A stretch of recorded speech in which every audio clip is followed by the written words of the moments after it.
Hello guys, it's Dystance, and today we are not only bringing you our very first video, but our few favorite things about the new Destiny expansion called Rise of Iron so far.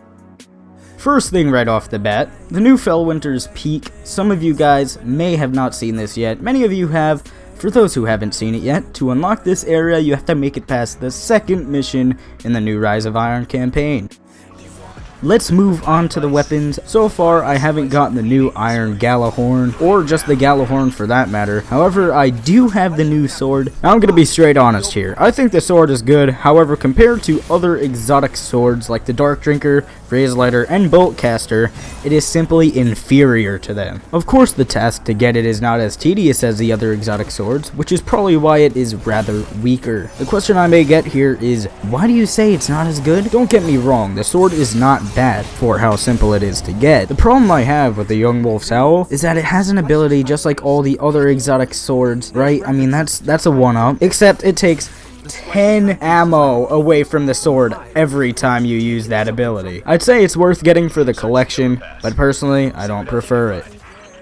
Onto the brand new exotic primary. Now before I get right into this, I'm sure that there were other exotic primaries implemented into Destiny with the release of Rise of Iron. I just simply don't have any others yet. The primary I'm talking about is the Kvostov 7G0X. Now when you first use it, it feels almost like an exact replica of the original Kvostov you start with in the very beginning of Destiny. Pretty shit, unless you're playing Crucible, that is. The new Kvostov has so much more to it now. It has abilities to switch its fire rate and switch between if it's an auto rifle, pulse rifle, or scout rifle. Not only this, but this beast also has the abilities Hammer Forged, Rifle Barrel, and Braced Frame. That's not it either. It also has extended mag, counterbalance, and rangefinder. Now I'm not an expert here or anything, but to me this just seems brutal. I almost forgot something. Just holding the Kvostov, you're automatically granted +2 character agility. I haven't tested this monster out in Crucible yet, but I have used it for hours in PvE. My thoughts regarding it in PvE are nothing special. To be completely honest, it's definitely not something I'd bring into a raid or strike. However, if it's anything like the original Kvostov in Crucible, I can only imagine that this thing will destroy people like no tomorrow.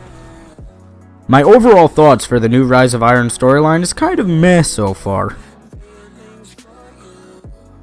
My absolute favorite part so far is when I got to wield a huge fiery battle axe against fallen Iron Lords. And a quick message to all the Destiny fanatics out there, I'm sorry if they weren't Iron Lords. I'm not too acquainted with the entire Destiny lore to begin with. I'm sorry. To wrap up this video, I just wanted to end with a solid note here, because I'm not super far into the expansion yet.